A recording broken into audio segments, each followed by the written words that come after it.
Hello, students. I hope you all are doing very good at your home and preparing well for your exams. Upcoming exam जब भी होना है मई में जून में वो सारा इन्फॉर्मेशन तो आना बाकी है, लेकिन एग्ज़ाम तो होना है और नॉलेज तो चाहिए ही। तो इस चीज़ में हेल्प करने के लिए और आपके स्टडीज़ को फर्दर इन्हांस करने के लिए आज हम लोग नेक्स्ट टॉपिक के साथ हैं, पार्टनरशिप का ही है, that is resolution of a partnership firm. सबसे पहले तो ये जान लीजिए कि dissolution of a partnership firm और पार्टनरशिप, क्या दोनों का डिसोल्यूशन एक ही है क्या? बिल्कुल नहीं। पार्टनरशिप, एक सेकेंड,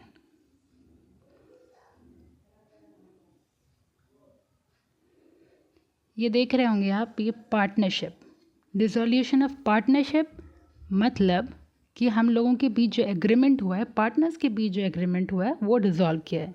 और पार्टनरशिप फर्म यानी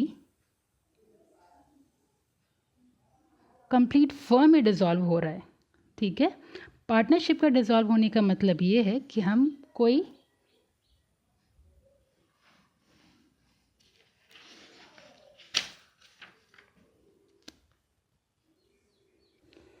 ठीक है, पार्टनरशिप फर्म का डिसॉल्व होने का मतलब ये है कि कंप्लीट कंपनी ही डिसॉल्व हो रही, कंप्लीट पार्टनरशिप फर्म ही डिसॉल्व हो रही है। और पार्टनरशिप के डिसॉल्व होने का मतलब ये है कि दो पार्टनर्स के बीच में जो भी एग्रीमेंट हुआ है वो डिसॉल्व किया है, लेकिन हम कोई नई एग्रीमेंट में, न्यू एग्रीमेंट में वापस से वो पार्टनरशिप फर्म को ले जा सकते हैं।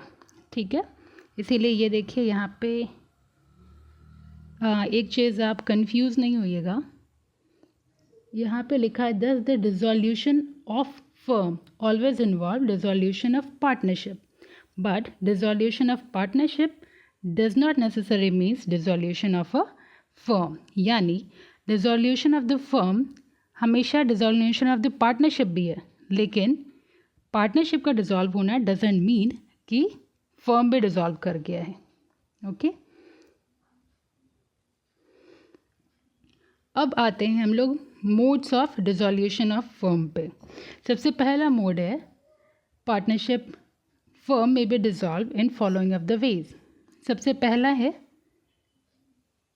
Dissolution by agreement. Dissolution by agreement simple term में अगर समझे कि हम लोग म्यूचुअल कंसेंट से, पार्टनर्स के म्यूचुअल कंसेंट से हम लोग ये फर्म डिसॉल्व कर रहे हैं। अब पार्टनरशिप फर्म में B dissolve with the mutual consent of all the partners in accordance with the terms of the agreement। ठीक है, यानी म्यूचुअल कंसेंट हम लोग पार्टनर्स के बीच में है और फिर हम लोग इस डिसीजन पे पहुंचे हैं कि हम लोग डिसॉल्व कर दें फर्म को। ठीक है, सेकेंड मोड है डिसोल्यूशन बाय नोटिस। जो dissolution by notice in case of partnership at will.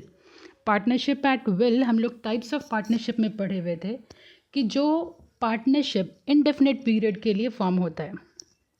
ठीक है, और purpose of the firm mention नहीं होता है जब इसका फॉर्मेशन होता है। At the time of its formation that's purpose is not been mentioned.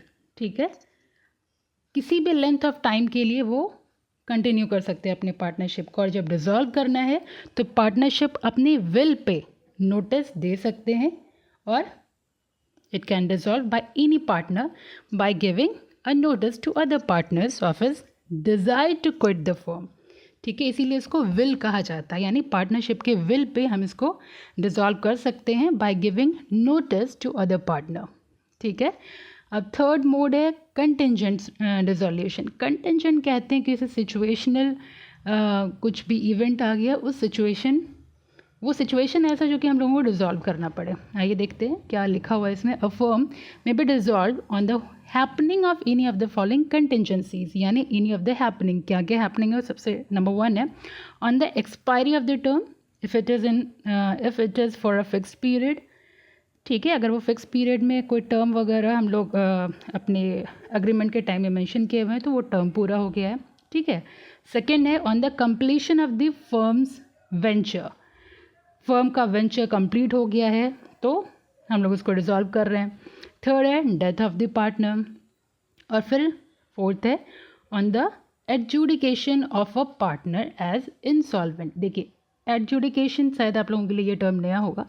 Adjudication मतलब ये अब लीगल हो चुका है, ये बात अब कोर्ट में पहुंच चुकी है, यानी जो मैटर है कोर्ट में पहुंच गई है और पार्टनर इंसॉल्वेंट डिक्लेयर हो चुका है।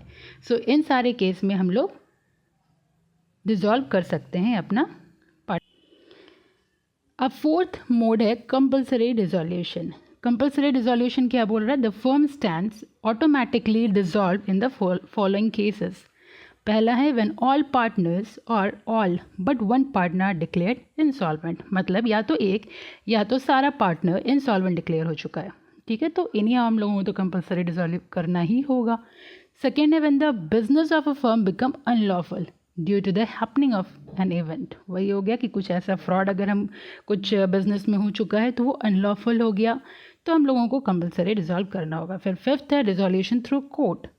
द कोर्ट में order the dissolution of a firm in the following cases. अब वो केस क्या है? पहला है when a partner becomes of unsound mind, ठीक है। Second, when a partner become permanently incapable of performing his duties as a partner, ठीक है।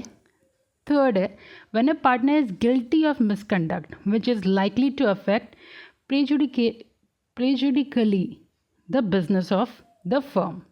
देखिए बाकी सब तो स्टेटमेंट क्लियर है कि अनसाउंड माइंड हुआ तो इंसॉल्वेंट हो गया, फिर इनकैपेबल है तो हो गया, फिर गिल्टी ऑफ मिसकंडक्ट मतलब कुछ ऐसा मिसकंडक्ट किया है और मतलब वो गिल्टी है, गिल्टी मीन्स कि वो कल्प्रेट है, ठीक है, तो उस केस में कोर्ट आपको बोल सकती है कि डिसॉल्व करिए। फिर नेक्स्ट है when a partner wilfully and persistently commits breach of the partnership agreement.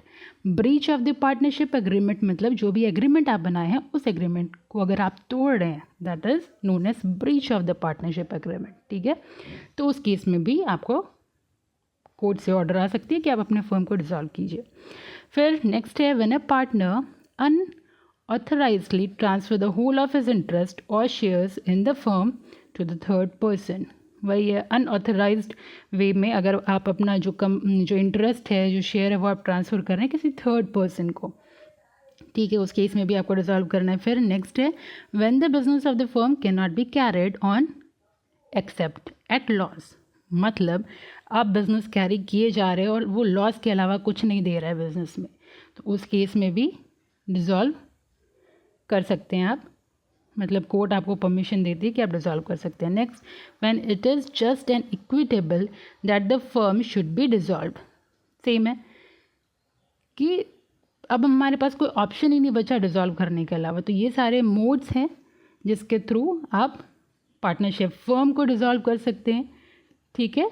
फिर लास्ट में वही कंफ्यूज नहीं होएगा, आप पार्टनरशिप फर्म को डिसॉल्व कर रहे हैं। अगर पार्टनरशिप डिसॉल्व है तो पार्टनरशिप का डिसॉल्व होना doesn't mean that you are dissolving partnership firm, ठीक है।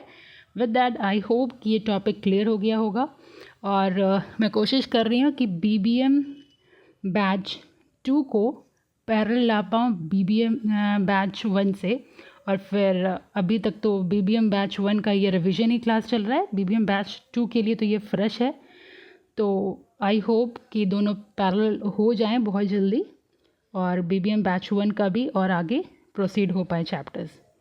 आई थिंक 2 या 3 चैप्टर बचा हुआ है BBM बैच 1 के लिए और 2 तो काफ़ी पीछे हैं, इसीलिए ज़्यादा मैं वीडियोस BBM बैच 2 के बच्चों के लिए बना रही हूँ, ठीक है। मैं पैरेलल आ जाइए आप लोग, फिर आगे और प्रोसीड किया जाएगा, ठीक है। Thank you.